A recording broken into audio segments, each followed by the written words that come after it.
یہ یوم افطار جس کو عید الفطر کہا جاتا ہے، یہ سجدہ شکر ہے اللہ کے حضور کے مالک تو نے ہمیں ہدایت عطا کی، تو نے ہمیں توفیق عطا کی، اور تیری توفیق کے بغیر سخت گرمی کے یہ روزے ہم نہ رکھ پاتے، تیری توفیق کے بغیر فاقے نہ کاٹ پاتے، یہ تیرے ہی کرم سے، تیری ہی دی ہوئی توفیق سے ہمیں صبر نصیب ہوا۔ الصوم نصف الصبر، روزہ آدھا صبر ہے۔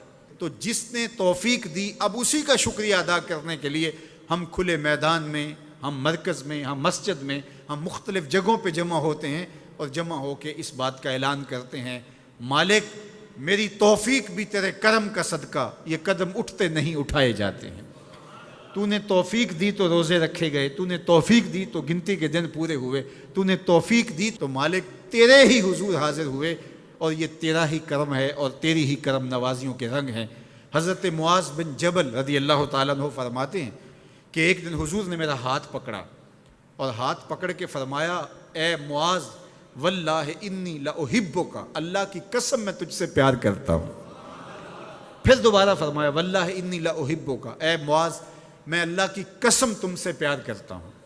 اور اس پیار کی وجہ سے حضور نے حضرت معاذ بن جبل کو بتایا کیا، میں تجھ کو وصیت کرتا ہوں کہ ہر نماز کے بعد ان کلموں کو جو میں تمہیں بتا رہا ہوں ان کو ترک نہیں کرنا، اس کو بھولنا نہیں ہے، اس کو چھوڑنا نہیں ہے۔ اور وہ کیا؟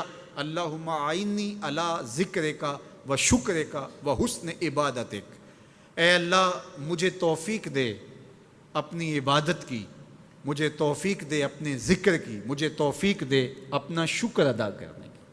تو اللہ کا شکر ادا کرنے کی اس سے توفیق مانگی، مالک نعمت بھی تو دے اور اس نعمت پر شکرانے کی توفیق بھی تو عطا کر۔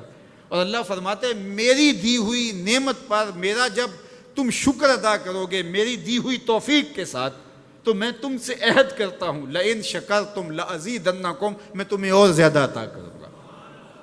اللہ اکبر، شکریہ سے نعمت میں اضافہ ہوتا ہے، نعمت میں برکت ہوتی ہے۔ ایک دوسرے مقام پہ کتنی خوبصورت بات ارشاد کی، ما یفعل اللہ بعذابکم ان شکرتم و آمنتم، اللہ فرماتا ہے کہ وہ تمہیں عذاب دے کے کیا کرے گا اگر تم شکریہ ادا کرو اور ایمان لاؤ۔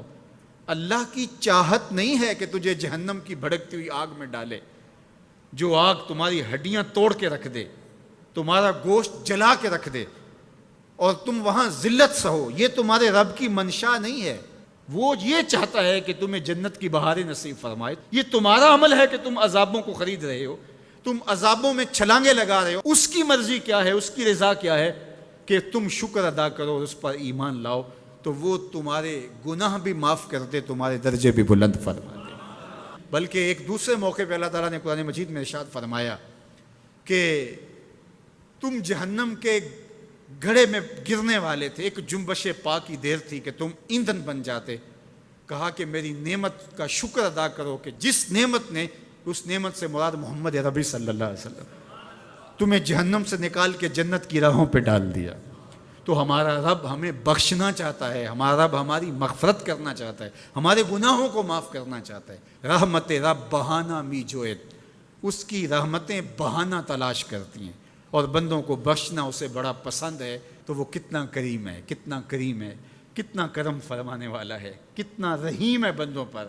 جب بندے عیدگاہ کی طرف آ رہے ہوتے ہیں اور چیخ چیخ کے کہہ رہے ہوتے ہیں اللہ اکبر اللہ اکبر لا الہ الا اللہ واللہ اکبر اللہ اکبر وللہ الحمد اللہ اکبر لا الہ الا اللہ واللہ اکبر اللہ اکبر وللہ الحمد اللہ اکبر لا الہ الا اللہ واللہ اکبر اللہ اکبر وللہ الحمد۔ تو اللہ فرشتوں سے فرماتا ہے کہ کیا مزدوری دی جائے اس مزدور کو جو کام پورا کرے؟